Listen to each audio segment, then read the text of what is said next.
Good evening, everyone. My name is Bob Garrett, and I'm the University Librarian at Monash University. I'm honored to welcome you all to this special event. I'd like to start by acknowledging the people of the Kulin Nations on whose land I'm broadcasting from today. I pay my respects to their elders past, present, and emerging. And with many of us joining from multiple locations, I also pay my respects to the traditional owners of the land from wherever you may be joining us this evening. This event marks the closing of our Return the Way Back Home exhibition at the gallery in the Sir Louis Matheson Library on the Clayton campus. The exhibition explored the journey after the repatriation and demobilization of Australian soldiers at the end of the First World War and featured unique items held by the Monash University Library. In this way, it honored the legacy of Sir John Monash, who was commissioned to oversee the repatriation of the surviving Australian soldiers and their dependents. Tonight, we're privileged to have as our guest speaker, Michael Bennett, great-grandson of Sir John Monash, who will complete the story and share reflections on Monash's background, his contribution to Australia, and how we can learn from his example in the present. A Q&A session will follow the talk, and you can post questions for Michael through the Zoom chat feature. The Q&A segment will be facilitated by Dr. Anne Holloway, Special Collections Manager and Curator of the Return exhibition. Before we proceed to the talk, I'm pleased to share with you a 10-minute documentary about Sir John Monash. The video features certificates, photographs, and items donated by the family to the Monash University archives.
This was a recognition of Monash's engineering career. Two medals that came to him towards the end of his life that were extremely significant medals for his engineering services. The Peter Nicol Russell Memorial Medal was awarded by the Institute of Engineers in Australia, and that was just more broadly for his career as an engineer, which spanned at least 30 years. The other medal given to him for his enormous significant contributions to turning around the State Electricity Commission, as it was known then. He was the foremost innovator in a sense, moving Victoria away from dependence on black coal from New South Wales onto brown coal in the Latrobe Valley. Obviously, currently these projects are being divested as we move on to other sources, but they've been the predominant energy sources for the last 70 years in Victoria, and that's part and parcel of Monash's legacy.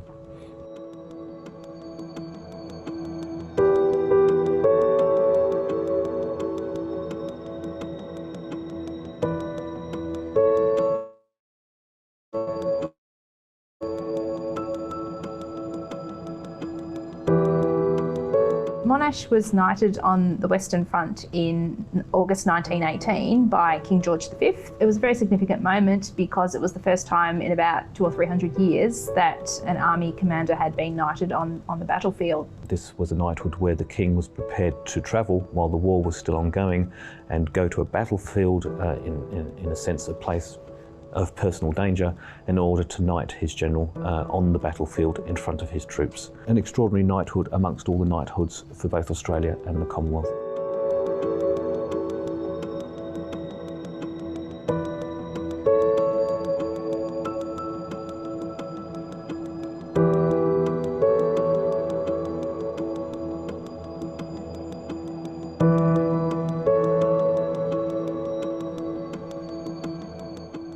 Monash's sword is an 1897 pattern infantry officer's sword. It has the royal cipher of King George V in scroll work on the hilt and also on the blade as well as the name of the manufacturer, Henry Wilkinson from Wilkinson Swords. It also has a registration number on the side, and we're currently trying to use that to identify exactly when the sword was manufactured.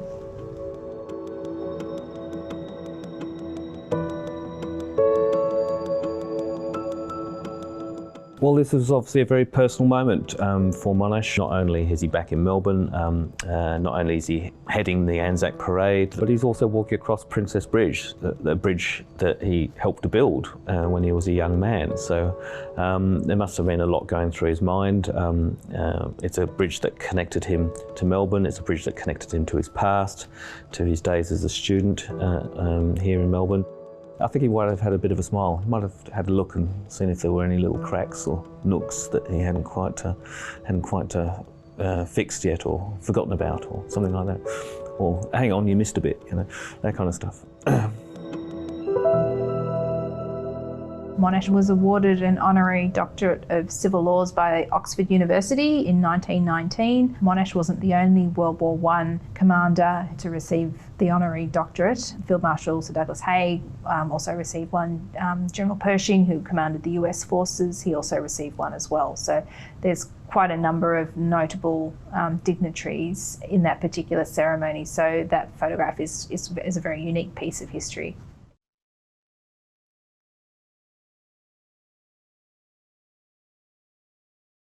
His engineering is hugely important. His student years were hugely important in making the military man. Monash was foremost an engineer, but he was a practical, organised engineer when he was a young student. One of his first jobs was helping to build the Princess Bridge in Melbourne. Subsequently, he helped finish that off after he graduated and built a series of bridges around Melbourne.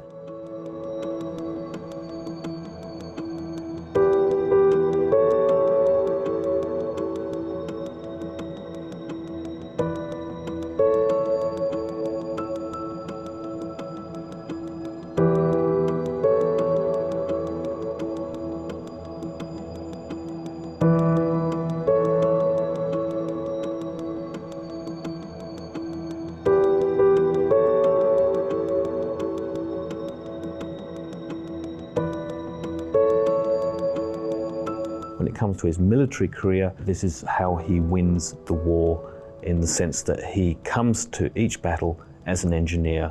Everything in modern warfare was about preparation, and he was one of the foremost project supervisors, in a sense, that we've ever had. Monash was awarded a Doctor of Engineering by the University of Melbourne. It was the first doctorate in engineering that was awarded in Australia. What he submitted for his thesis was his book on the Australian victories in France in 1918.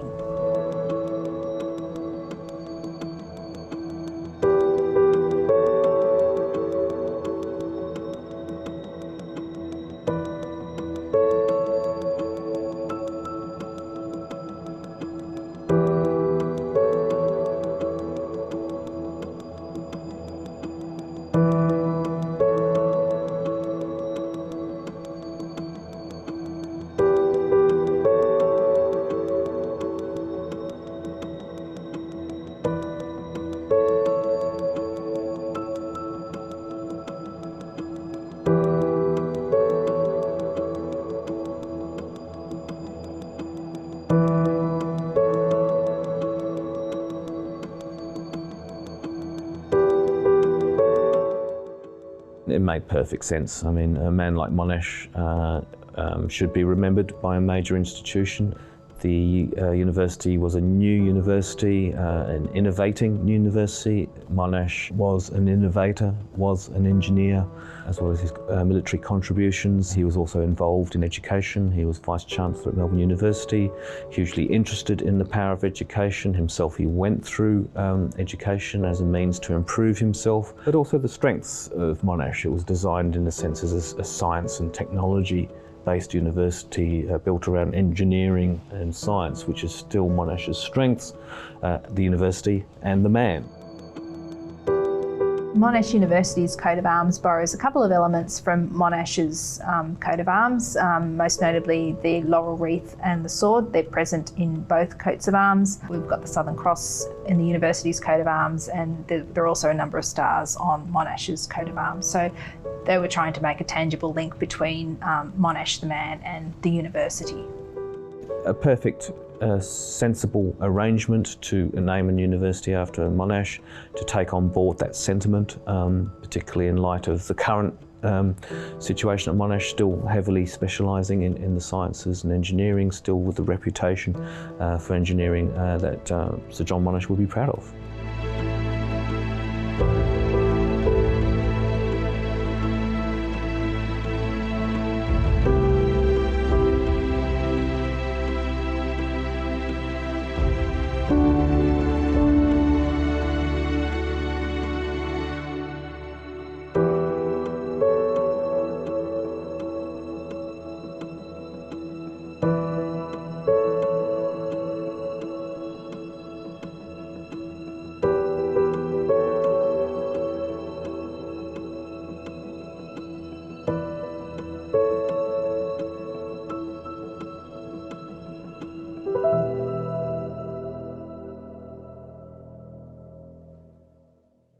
Sir John had wide-ranging interests throughout his lifetime, among them classic and operatic music. According to accounts, he was such a good pianist that people said he would have been able to consider a professional career as a musician. Throughout his military career, he knew the power of music to raise troops' morale and relieve stress. He sent soldier musicians to entertain patients and staff in the hospitals on the Western Front. We're about to hear a recording by the Monash Sinfonia from the Sir Zelman Cowen School of Music, performing Reclaiming the Spirit, composed by Sarah Hopkins.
I'd now like to introduce tonight's special guest speaker. Michael Bennett is a consultant director with Escient, an Australian digital and business advisory firm and board member of the Spirit of Australia Foundation. He leads and delivers consulting services to organizations in the telecommunications, banking and finance, government, and health sectors. He holds a Bachelor of Science from Monash University and a Master of Management from the University of Melbourne. Michael is a member of the General Sir John Monash Foundation and has been chairman of their scholarships selection panel in Victoria. The John Monash Scholarships are Australia's own postgraduate scholarships with the aim of fostering leadership expertise and building Australia's capabilities for the future. Please welcome Michael Bennett.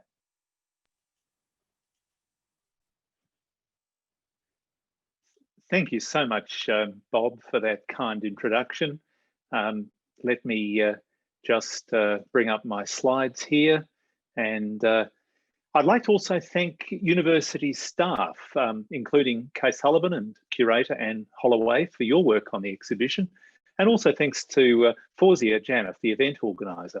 I'm honoured to speak to you today as a member of the Monash family to mark the closure of Return, the Way Back Home exhibition.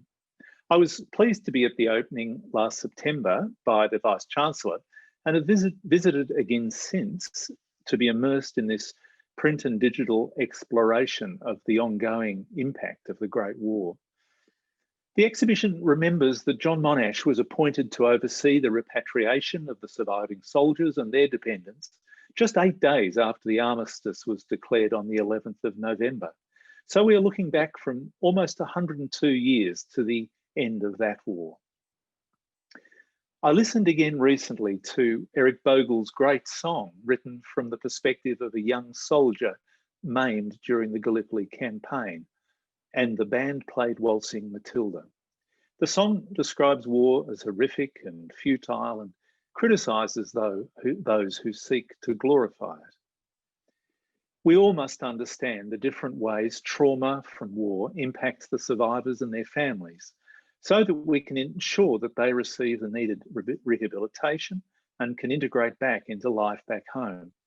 Of course, we keep being reminded that in subsequent conflicts, that this duty of care has been inadequately fulfilled.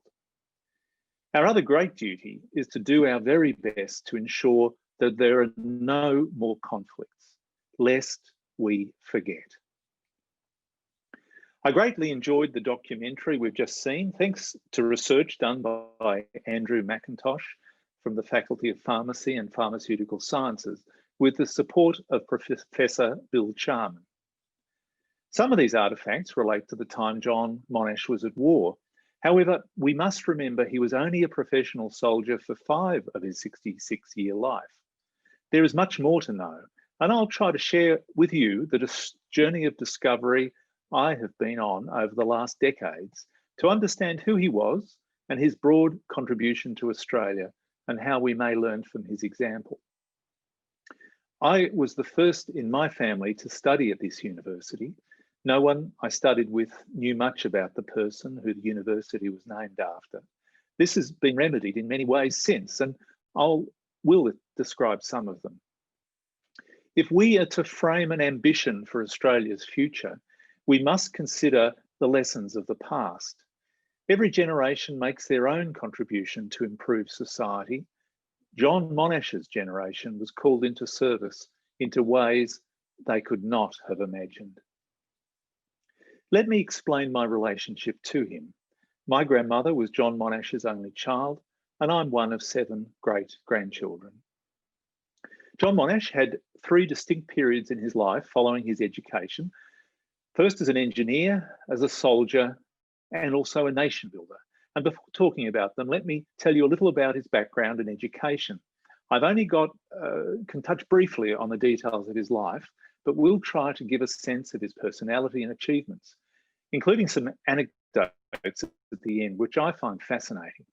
I am indebted to many sources to inform this talk, and many thanks to Ted Bailey for permission to use some of his slides. Also, the National Library of Australia, which has now scanned most of their 60 lineal metres of Monash papers, which is a marvellous online resource. So, John Monash was a son of immigrant parents, born on the 27th of June, 1865, in a terrace house, some 20 minutes walk from the centre of Melbourne. And like many migrants to Australia, his family didn't have much money and were determined to make a better life than their origins. In their case, they came from Germany, near the Polish border, and were of the Jewish faith. His parents had arrived during the gold rush time in the 1850s, and his father, Louis Monash, was a shopkeeper and had not made a success of his time in Melbourne. His brothers, Max and Julius, tried their hands as storekeepers in country New South Wales, and Louis had little choice but to attempt rural storekeeping as well. And so when John was just 9 years old, the family moved to Jerilderie and opened a general store on the main street. William Elliott, then just 23, was in sole charge of about 70 pupils at the public school. And from October 1874, John began at that school early the following year.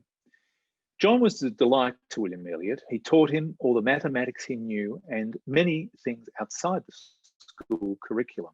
His precocious pupil lent a hand with some of the younger and less capable children. But encouraged by Elliott, and after 2.5 years, Louis and Bertha decided in anguish that John must go to the best possible school in Melbourne. Louis and his family would have to part for an indefinite period. And so from age 12 to 17, apart from occasional brief visits to and from his father, John lived with his mother and small sisters. So returning to Melbourne, he was enrolled at Scotch College, and then in 1881, graduated as dux in mathematics and modern languages, an equal dux of the school. So at the age of 16 years, John entered Melbourne University and commenced in arts with the ultimate purpose of becoming a civil engineer. The whole time he was at university, though, he was handicapped through lack of funds, and he did much coaching of Year 12 students in order to pay his way. As I read his diary, his first year at university seems to have been an amazing experience. Seems to have spent his time reading every conceivable book he could get his hands on. He had regular painting lessons, attended the Supreme Court to hear legal arguments, and Parliament to listen to debates, did carpentry as a hobby, wrote articles and essays on many and varied subjects, played the piano for long periods, and interspersed all this with short bursts of attending lectures and preparing his work. He was certainly one student who believed in learning for learning's sake. He was too distracted, however, and was miserable when he failed his exams. At the same time, and beginning his lifetime of service to the nation, he was one of the first 11 to volunteer to join the new university company in the Victorian Rifles, essentially what we might call the Army Reserve today. 1885 was a highly disturbed year for John Monash, for his mother had been gravely ill since February and she died in October. There was an element of frantic self-distraction in his constant involvement in university and his private social activity. He virtually abandoned his third-year academic work and was compelled to suspend his university studies in order to earn his living. So, at the age of 19, he obtained a job working on the construction of the new Prince's Bridge in the city, and during the next 2 years did so well that he was given charge of the earthworks and masonry, and he was only then 21. However, what was even more extraordinary was his work on the Outer Circle Railway. The Outer Circle Railway was first mooted in the 1870s at a time when Kew, Camberwell, East Malvern were indeed outer, quite sparsely settled semi-rural areas. It's amazing for one so young that all the work on the railway was overseen by John Monash from when he was 22 to 25 years old. And that included 18 kilometres of rail and 24 of road and 16 bridges. And it's quite remarkable. And although, however, the Outer Circle opened in 1890 to great fanfare, empty trains ran through empty paddocks. Then came the stock market crash of 1891, followed by an extended period of economic depression, putting an end to land speculation, which had been a primary driver for the investment by politicians. However, today, the southern section of the line, and I've highlighted that section here in red, from Camberwell to Alamein is part of the Melbourne Suburban Railway Network as the Alamein line. So what an extraordinary engineering undertaking for someone so young.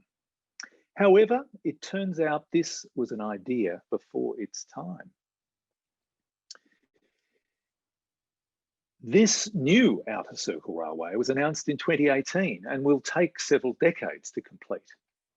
It links every major rail line from the Frankston line right through to the Werribee line via the airport, and it will be delivered in stages, with stage 1 between Cheltenham and Box Hill there to be delivered first, and I've highlighted the Alamein line there.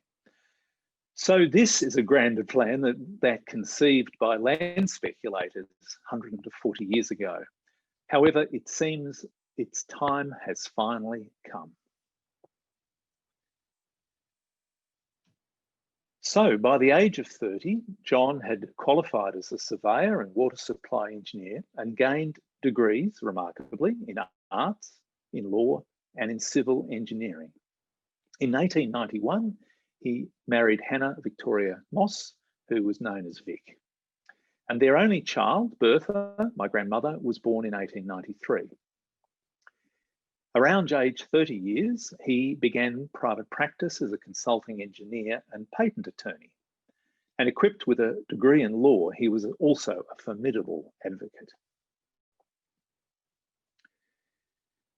Starting off without financial resources of any kind, the next few years were very lean ones, but his professional standing gradually improved and work slowly but surely began to flow in.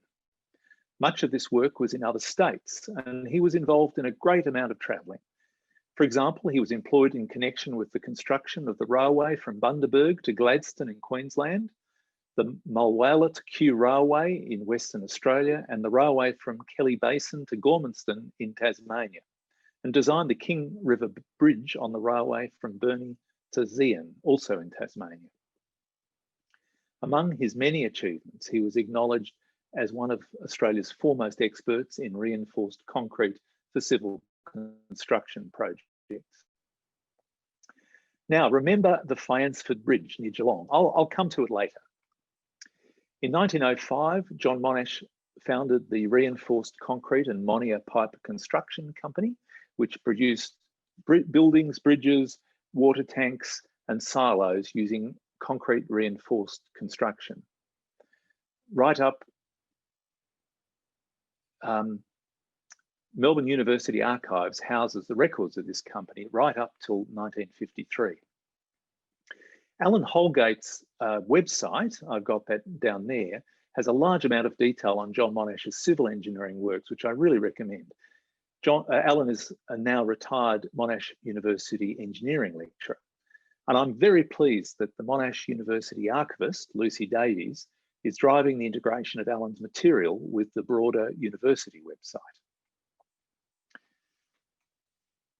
In addition to his design and construction work, he soon became a much sought after expert witness in engineering cases in the law courts and figured in a number of celebrated cases. Some went to the Privy Council in London, then Australia's highest court, and were largely decided upon his expert evidence. Look at the amount of bridges. These are just a few, and about half of them he built, 45 in Victoria, stand today. My favourite is the Anderson Street Bridge over the Yarra near the Botanic Gardens. And here's a picture of the St Kilda Street Bridge in Elwood, with which I'm very familiar because I often ride my bike over it. Now, John had put these years of difficulty well behind him. Now that he could afford to run his business at an easy pace, he was uncertain, however, about how to spend the rest of his life. He was at the head of his profession, had risen almost as high in the citizen army as was possible, was well-to-do, and was a pillar of the Melbourne establishment. As his great biographer, Geoffrey Searle, said, let me read, he had a superbly developed qualities for any large job which might crop up. Absolute self-confidence, entire skill in the manipulation of men to his forceful will, a magnificently developed administrative competence, and an intellect which had never yet been subjected to adequate challenge. And so along came the challenge. With the declaration of war, the population reacted with exultation rather than apprehension, for none could imagine the appalling, prolonged bloodletting in store. After all, the war would be short and sharp and probably over by Christmas. Support was nearly unanimous. It was a simple matter for that generation of defending British civilization against the barbarians.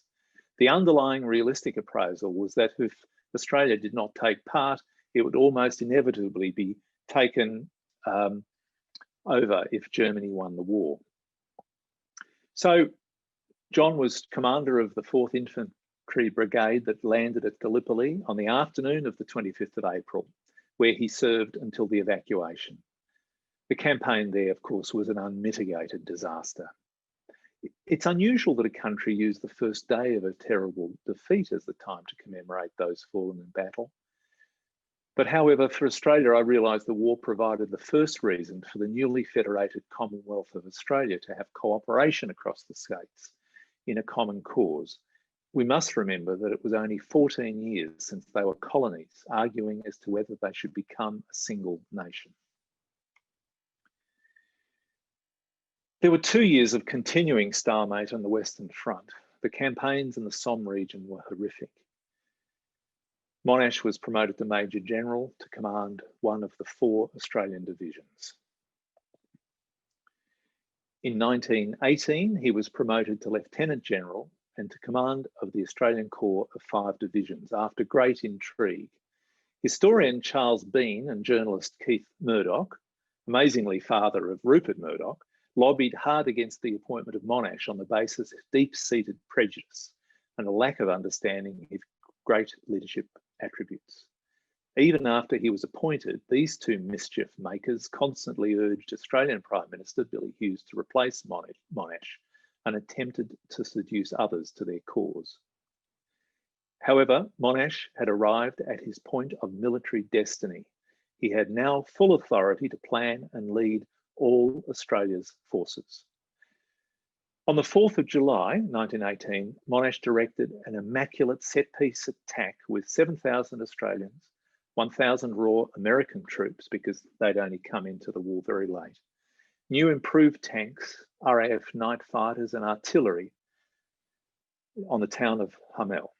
It was all over in 93 minutes and was called by some the first modern battle. By now, Monash was well known and admired as a general who could mastermind successful battles.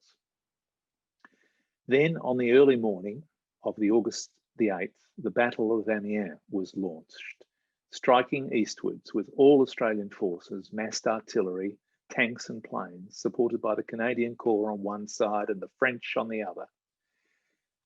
8,000 prisoners and great quantities of arms were taken in an unprecedented advance with relatively light casualties. The German losses were horrifying. No wonder they wanted to capitulate then and there. The German commander, General Ludendorff, called it the Black Day of the German army. A few days later, the king knighted Monash at his battle headquarters near Amiens. In the next 2 months, Monash led the AIF to a number of victories, advancing 50 kilometres and piercing the heavily fortified Hindenburg Line. Germany began negotiating its surrender on October the 5th, 1918. Monash's brilliance as a military leader, independent decision maker and strategic planner is legendary. Many historians consider him the foremost Allied military commander of the First World War. Monash returned to England and was deluged with hospitality and honours. He was honoured by Belgium, France and the USA, as well as the UK. There were none provided by Australia, sadly. He was promoted Director General of Repatriation and Demobilisation of the 160,000 men of the AIF. He introduced an imaginative education scheme in England to prepare his men for the return to civilian life. Over the course of a year, the difficult task of repatriation was considered a triumph. The James Quinn portrait here from 1919 is in the National Portrait Gallery in Canberra, and our grandmother, his daughter, considered it the best portrait of her father.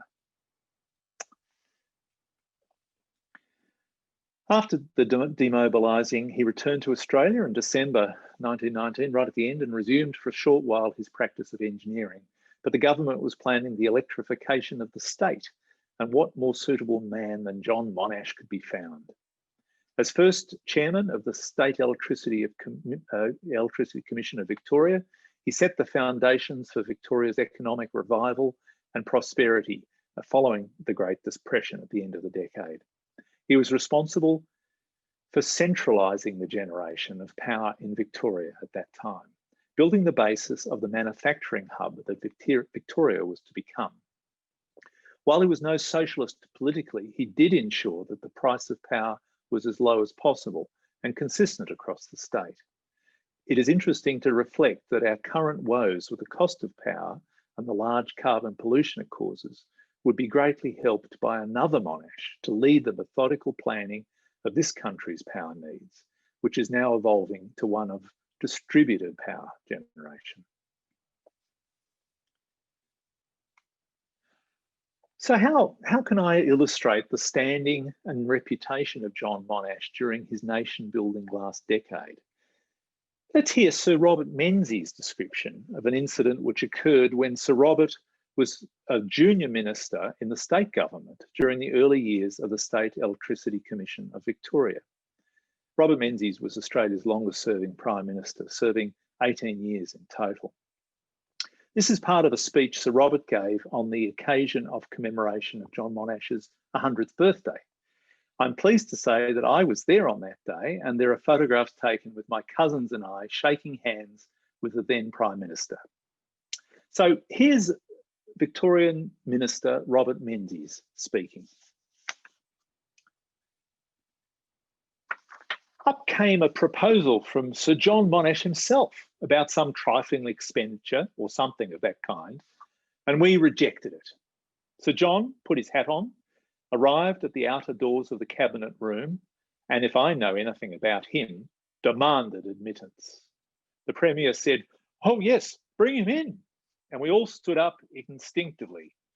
We were all in the presence of a man we knew was a greater man than we would ever be. He looked around towards the Premier and he said, "Well, Mr. Premier, I gather that the Cabinet has rejected my proposal." "Well, yes, I think that's right, Sir John." "Well," he said, "that can only be because you've utterly failed to understand it. I will now explain it." And he sat there with that rock-like look and he explained it. And one by one, we shriveled in our places. One by one, we became convinced, or at any rate, felt we were convinced, of the error of our ways. And for half an hour, he went on. He explained the thing step by step, and we were left silent. And that settled it. There was no more. Not another word came out. And so Sir John said, looking at the Premier, "Well, sir, I take it that your decision is reversed, indeed, anticipating your approval of my proposal, and so there will be no delay. I have brought with me the order in council that will be necessary for this purpose." And he passed it around, and it was signed, and he went out. That is the only time in my life when I knew a man come in from outside into a cabinet and utterly reverse a decision which, at the time he arrived, had been unanimous. I mention that because I think that that is something that must have characterised him all his life. So what a wonderful story and an illustration of the respect and reverence that Monash commanded. Other activities, he was for 2 years the country's spokesman for science, president of the Australasian Association of the Advancement of, as the president of the Australasian Association for the Advancement of Science from 24 to 1926.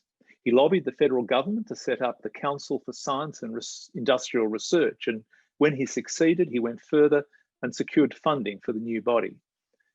This institution lives on today as the CSIRO. He was appointed Vice-Chancellor of Melbourne University. He initiated and developed the Anzac Day ceremonies in Melbourne and oversaw the public appeal for funds for Melbourne's Shrine of Remembrance and supervised its construction. Monash died in October 1931, leaving a legacy that lives on to this day. Some of John Monash's most revealing remarks on education, his own philosophy and experience, are from a letter he wrote in 1923. And I'd just like to, I've just selected some which I'd like to read, because I think this gets to the heart of the man he was. So number one, many young men on the threshold of their career seem to think that they can't get on without the help of influential friends. This is a mistake. To have their paths made easy jeopardizes ultimate success. The third one, when you come into contact with successful men, study them and their methods. Try to discover the factors which have led to their success and model your own methods on them. Number four, among the qualities necessary for success are industry and concentration. Few men inherit genius. Number five, avoid extreme views. They are seldom right. The truth lies generally somewhere about the happy mean. Number six, there's plenty of room at the top in every calling. The duffers crowd into the lower ranks and stay there. 7, strive for a broad education. Knowledge is power. There is no such thing as useless knowledge. And number 9, importantly, adopt as your fundamental creed that you will equip yourself for life, not solely for your own benefit, but for the benefit of the whole community. And this is the last point. This last point is repeated many times in the micro print on the new $100 note. So now let's talk about 3 important uses of the Monash name, of which I'm most proud, in addition to this university. The original polymer $100 note was issued in 1996, and amazingly, there are over 400 million currently in circulation.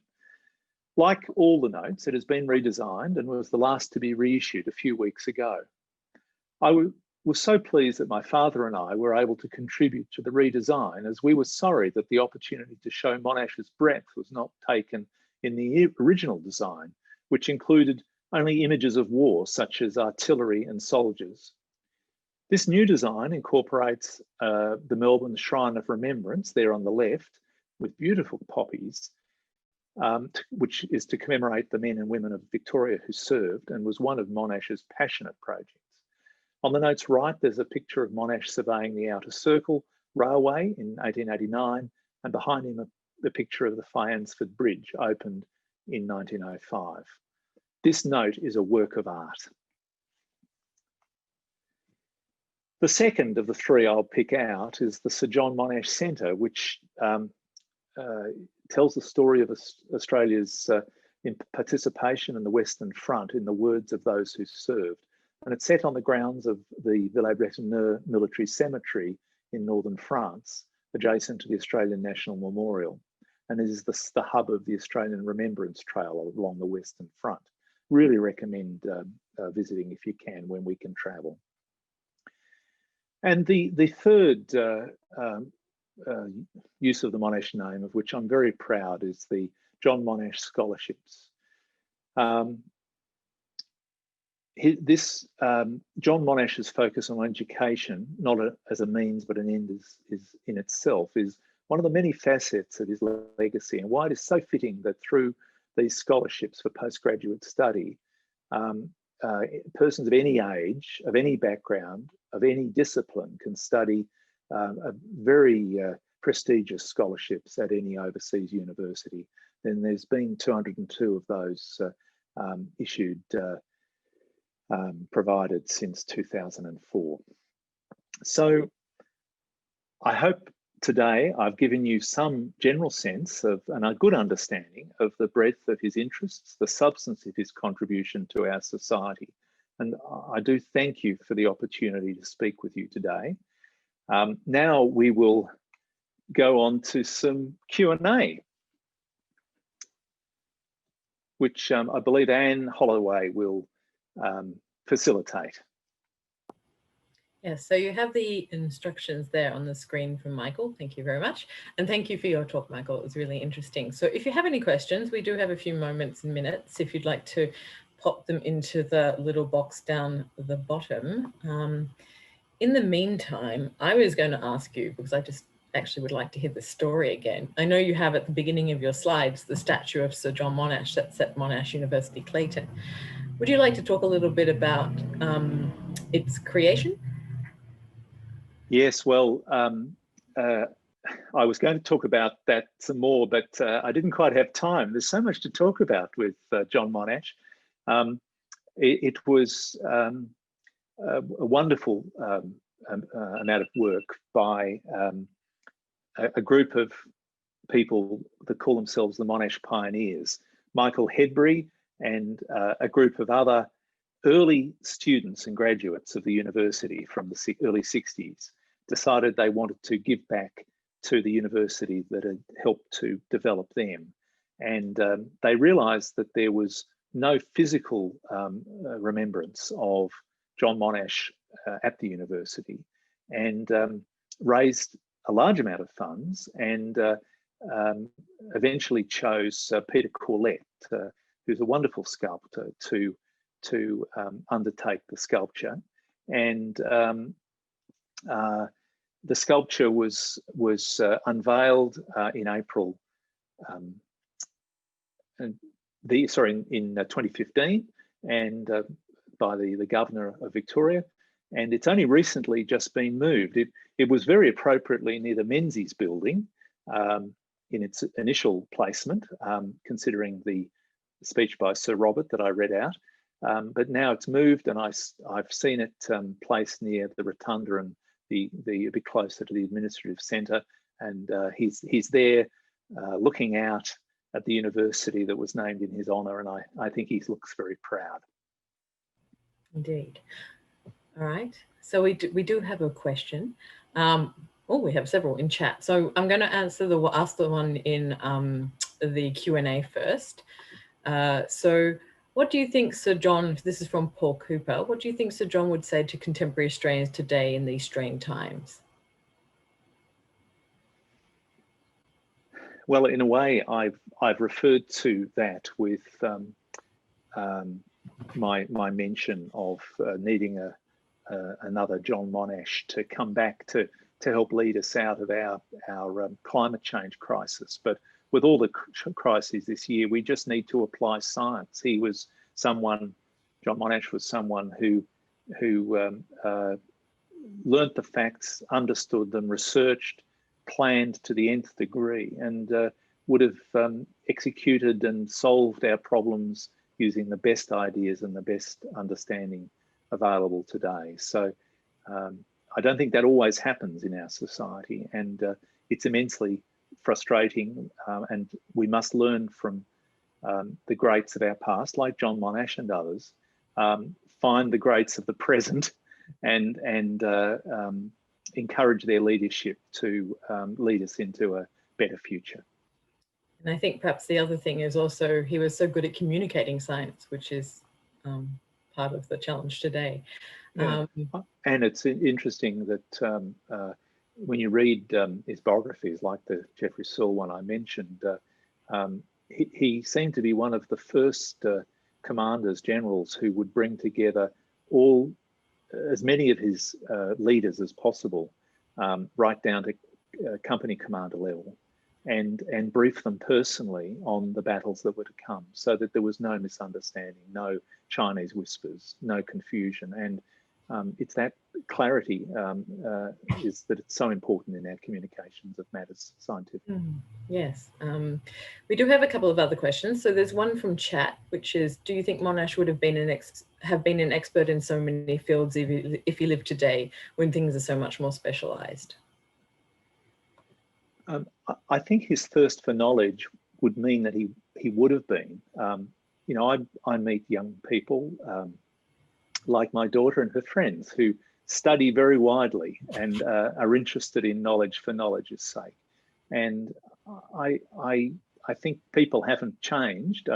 The ability to learn, whether it's by experiential learning or tertiary level or just through books and electronic media is enormous, and many people take advantage of it. So I think, yes, those opportunities are there, and if we can decide what's important and learn about it, then we'll all be better for it. So this question you may or may not be able to answer, but we'll give it a go. 300,000 mourners at his funeral is a big crowd. Do you know what the population of Australia was at the time?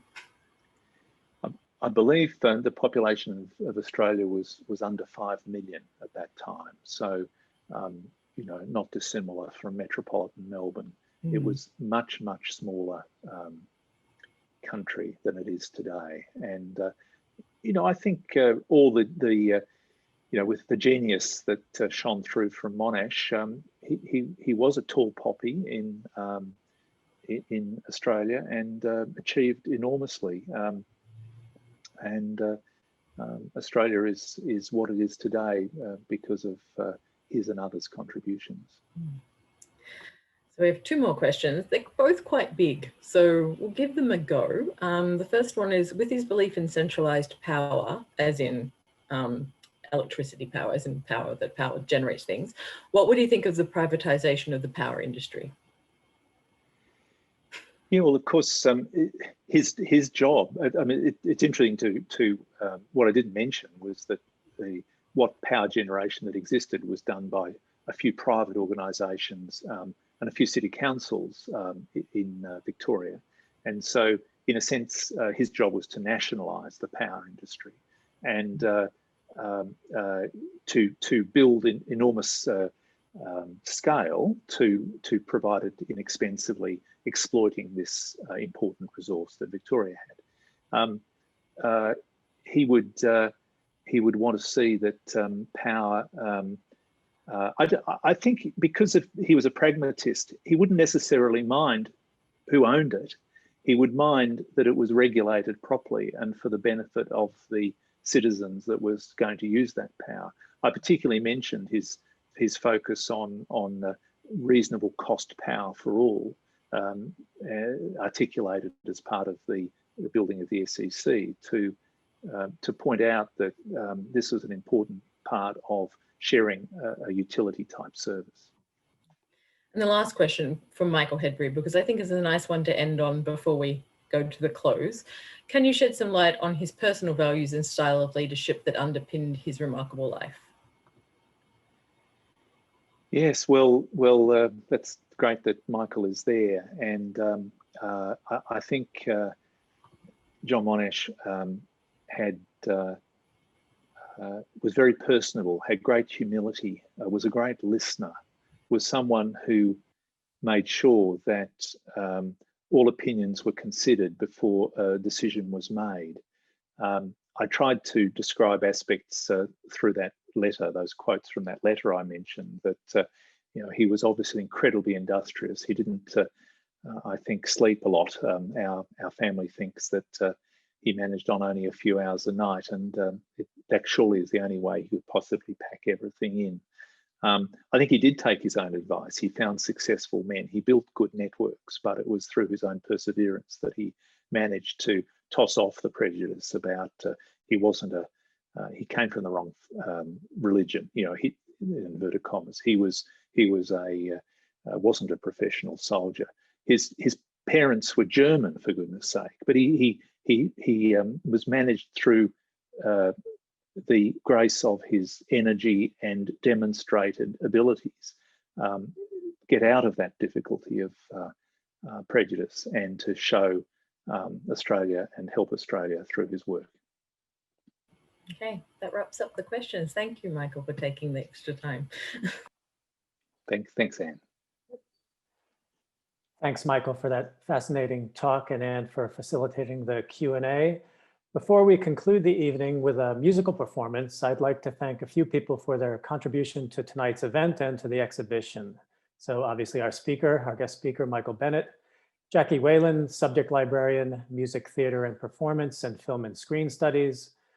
From the Sir Zelman Cowen School of Music, Anna McMichael, Ora Go, and the Monash Sinfonia, and Henry Chan.